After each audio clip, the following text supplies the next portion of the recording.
ಕಾಂಗ್ರೆಸ್ ಪಕ್ಷದಲ್ಲಿ ಘಟಾನುಘಟಿಗಳಿಂದಲೇ ಲೋಕಸಭಾ ಚುನಾವಣೆಗೆ ಸ್ಪರ್ಧೆ ಮಾಡುವುದಕ್ಕೆ ಹಿಂದೇಟು ಹಾಕ್ತಿದ್ದಾರೆ. ಈ ನಡುವೆ ಎಐಸಿಸಿ ಅಧ್ಯಕ್ಷರಾದ ಮಲ್ಲಿಕಾರ್ಜುನ ಖರ್ಗೆ ಲೋಕಸಭಾ ಚುನಾವಣೆ ಸ್ಪರ್ಧೆ ಮಾಡೋದೇ ಇರೋದಕ್ಕೆ ತೀರ್ಮಾನ ಮಾಡಿದ್ದಾರಂತೆ. ಆದರೆ ಅಳಿಯ ರಾಧಾಕೃಷ್ಣ ದೊಡ್ಡಮನಿಗೆ ಟಿಕೆಟ್ ನೀಡಿ ಕಣಕ್ಕಿಳಿಸೋದಕ್ಕೆ ನಿರ್ಧಾರ ಮಾಡಿದ್ದಾರೆ. ಈ ಹಿಂದೆ ಎಐಸಿಸಿ ಅಧ್ಯಕ್ಷರಾದವರೆಲ್ಲರೂ ಸಹ ಲೋಕಸಭಾ ಚುನಾವಣೆಗೆ ಸ್ಪರ್ಧೆ ಮಾಡಿದ್ರು. ರಾಜೀವ್ ಗಾಂಧಿ, ವಿ ನರಸಿಂಹರಾವ್, ಸೋನಿಯಾ ಗಾಂಧಿ, ರಾಹುಲ್ ಗಾಂಧಿ ಎಲ್ಲರೂ ಲೋಕಸಭೆಗೆ ಸ್ಪರ್ಧೆ ಮಾಡಿದ್ರು. ಆದರೆ ಇದೇ ಮೊದಲ ಬಾರಿಗೆ ಲೋಕಸಭಾ ಚುನಾವಣಾ ಸ್ಪರ್ಧೆ ಮಾಡುವುದಕ್ಕೆ ಎಐಸಿಸಿ ಅಧ್ಯಕ್ಷರಾದ ಮಲ್ಲಿಕಾರ್ಜುನ ಖರ್ಗೆ ಹಿಂದೇಟು ಹಾಕ್ತಿದ್ದಾರೆ.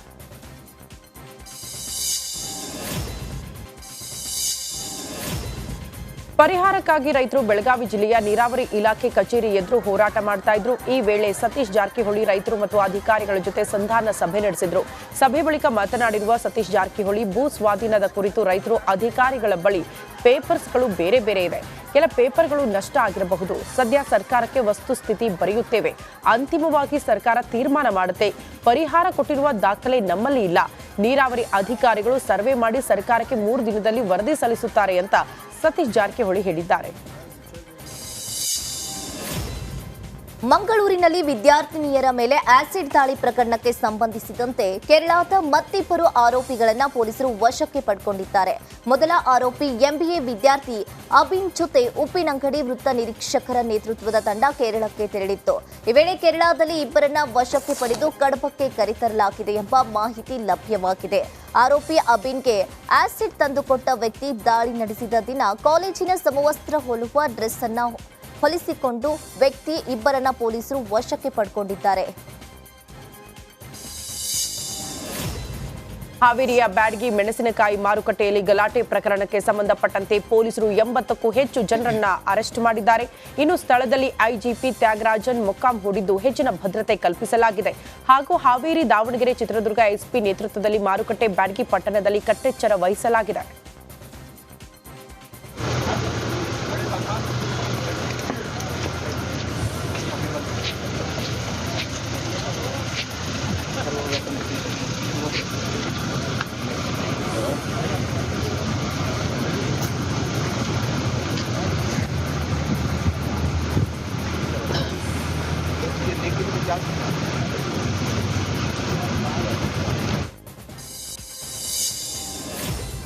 ಮಂಗಳೂರಿನಲ್ಲಿ ಆಂಬ್ಯುಲೆನ್ಸ್ ಚಾಲಕನಿಗೆ ಬೆಂಗಳೂರು ಮೂಲದ ವ್ಯಕ್ತಿಗಳು ಹಲ್ಲೆ ನಡೆಸಿರುವ ಘಟನೆ ಬೆಳ್ತಂಗಡಿ ತಾಲೂಕಿನ ಲಾಯಿಲಾದಲ್ಲಿ ನಡೆದಿದೆ.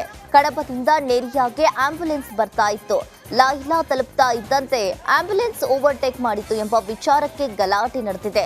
ಬೆಂಗಳೂರಿನ ಇಬ್ಬರು ವ್ಯಕ್ತಿಗಳು ಆಂಬ್ಯುಲೆನ್ಸ್ ಅನ್ನ ತಡೆದು ಚಾಲಕನಿಗೆ ಹಿಗ್ಗಾಮುಗ್ಗಾ ಹಲ್ಲೆ ಮಾಡಿರುವ ಆರೋಪ ಕೇಳಿಬಂದಿದೆ. ಸದ್ಯ ಆಂಬ್ಯುಲೆನ್ಸ್ ಚಾಲಕ ಬೆಳ್ತಂಗಡಿ ಸರ್ಕಾರಿ ಆಸ್ಪತ್ರೆಯಲ್ಲಿ ಚಿಕಿತ್ಸೆಯನ್ನ ಪಡಿತಾ ಇದ್ದಾನೆ.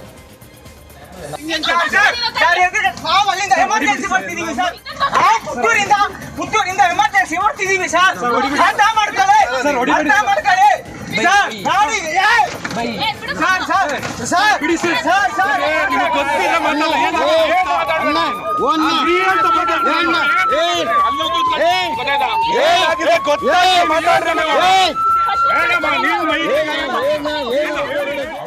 ಓವರ್ಟೇಕ್ ಮಾಡಿಕೊಂಡು ರಾಂಗ್ ವೇಲ್ ಬಂದ್ಕೊಂಡು ಗಾಡಿ ಎದುರುಗಡೆ.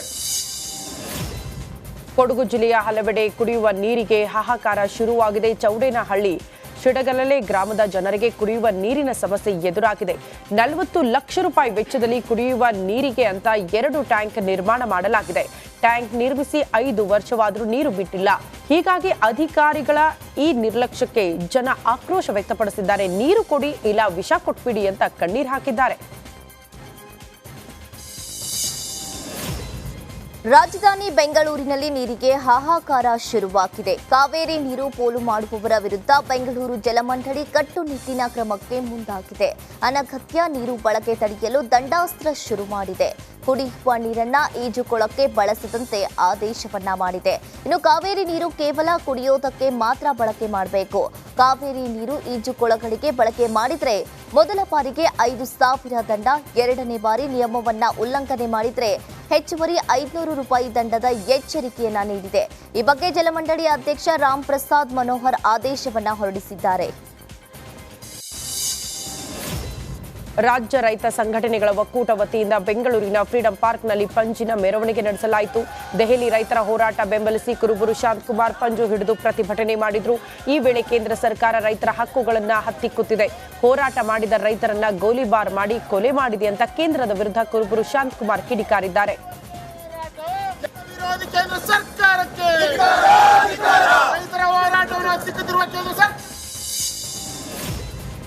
ಚುನಾವಣಾ ಬಾಂಡ್ಗಳ ದಾಖಲೆಗಳ ಬಿಡುಗಡೆ ಮಾಡಿದ ಬ್ಯಾಂಕ್ ವಿರುದ್ಧ ಕೋಲಾರದಲ್ಲಿ ಯೂತ್ ಕಾಂಗ್ರೆಸ್ ಕಾರ್ಯಕರ್ತರು ಪ್ರತಿಭಟನೆಯನ್ನ ನಡೆಸಿದ್ದಾರೆ. ಕೋಲಾರ ನಗರದ ಅಂತರಗಂಗೆ ರಸ್ತೆಯಲ್ಲಿರುವ ಎಸ್ಬಿಐ ಬ್ಯಾಂಕ್ ಶಾಖೆಗೆ ಮುತ್ತಿಗೆ ಹಾಕಿ ಆಕ್ರೋಶವನ್ನ ವ್ಯಕ್ತಪಡಿಸಿದ್ದಾರೆ.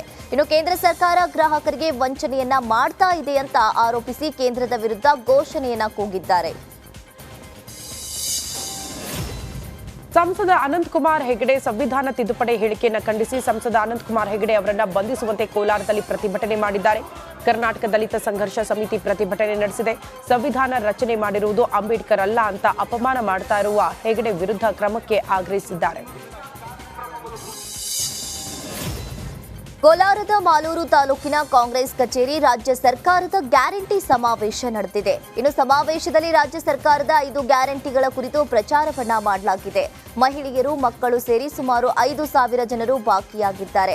ಸಮಾವೇಶಕ್ಕೆ ಬಂದವರಿಗೆ ಭರ್ಜರಿಯಾಗಿ ಚಿಕನ್ ಬಿರಿಯಾನಿ ವ್ಯವಸ್ಥೆಯನ್ನ ಕೂಡ ಮಾಡಲಾಗಿತ್ತು. ಉಸ್ತುವಾರಿ ಸಚಿವ ಬೈರತಿ ಸುರೇಶ್, ಮಾಜಿ ಸಚಿವರಾದ ರೇವಣ್ಣ, ಶಾಸಕ ನಂಜೇಗೌಡ, ನಟಿ ಭಾವನಾ ಸೇರಿ ಜಿಲ್ಲಾ ಮಟ್ಟದ ಅಧಿಕಾರಿಗಳು ಭಾಗಿಯಾಗಿದ್ದರು. ಉಡುಪಿಯ ಕಟಪಾಡಿ ವಿಶ್ವನಾಥ ಕ್ಷೇತ್ರದಲ್ಲಿ ಸುಮಾರು 7,600ಕ್ಕೂ ಮಿಕ್ಕಿ ಕಬ್ಬಿಣದ ನೆಟ್ಗಳನ್ನು ಬಳಸಿ ಬೃಹತ್ ಶಿವನ ಮೂರ್ತಿಯನ್ನ ರಚನೆ ಮಾಡಲಾಗಿದೆ.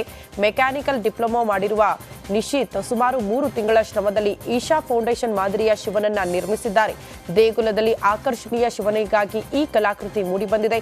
ಪ್ರಗತಿಪರ ಕೃಷಿಕ ಮಟ್ಟು ಲಕ್ಷ್ಮಣ್ ಪುತ್ರನಾಗಿರುವ ನಿಶೀತ್ ಆರಂಭದಲ್ಲಿ ಮಣ್ಣಿನ ಮೂರ್ತಿ ತಯಾರಿಸಿ ಪ್ರತಿಕೃತಿಯನ್ನ ತೆಗೆದು ಬಳಿಕ 58 ಕೆಜಿ ನಟ್ಗಳನ್ನ ವೆಲ್ಡ್ ಮಾಡಿ ಈಶನನ್ನ ನಿರ್ಮಿಸಿದ್ದಾರೆ. ಉಡುಪಿಯ ಕೃಷ್ಣ ಮಠಕ್ಕೆ ಮಹಾರಾಷ್ಟ್ರ ಉಪಮುಖ್ಯಮಂತ್ರಿ ದೇವೇಂದ್ರ ಫಡ್ನವೀಸ್ ಭೇಟಿ ನೀಡಿ ಶ್ರೀಕೃಷ್ಣನನ್ನ ದರ್ಶನ ಪಡೆದರು. ಪ್ರಬುದ್ಧರ ಸಭೆಯಲ್ಲಿ ಭಾಗವಹಿಸಲು ಆಗಮಿಸಿದ್ದ ಫಡ್ನವೀಸ್ ಪರ್ಯಾಯ ಪುತ್ತಿಗೆ ಮಠಾಧೀಶರನ್ನ ಭೇಟಿಯಾದರು. ಇನ್ನು ಫಡ್ನವೀಸ್ ರವರಿಗೆ ಕರಾವಳಿಯ ಬಿಜೆಪಿ ನಾಯಕರು ಸಾಥನ್ನ ನೀಡಿದ್ರು. ಚಿತ್ರದುರ್ಗಕ್ಕೆ ರೋರಿಂಗ್ ಸ್ಟಾರ್ ಶ್ರೀ ಮುರಳಿ ಭೇಟಿ ನೀಡಿದ್ದಾರೆ. ಆನೆಗೊಂದು ಉತ್ಸವಕ್ಕೆ ಹೊರಟಿದ್ದ ವೇಳೆ ಚಿತ್ರದುರ್ಗ ಫ್ಯಾನ್ಸ್ಗೆ ಭೇಟಿ ನೀಡಿದ್ದಾರೆ. ಬಗೀರಾ ಚಿತ್ರ ಇನ್ನೂ ಶೂಟಿಂಗ್ ಹಂತದಲ್ಲಿದ್ದು ಬಗೀರಾ ಥಿಯೇಟರ್ಗೆ ಬರೋಕೆ ಇನ್ನೂ 4 ರಿಂದ 5 ತಿಂಗಳು ಬೇಕು. ಮುಂದಿನ ಸಿನಿಮಾ ಬಗ್ಗೆ ತಿಳಿಸಿದ್ದಾರೆ.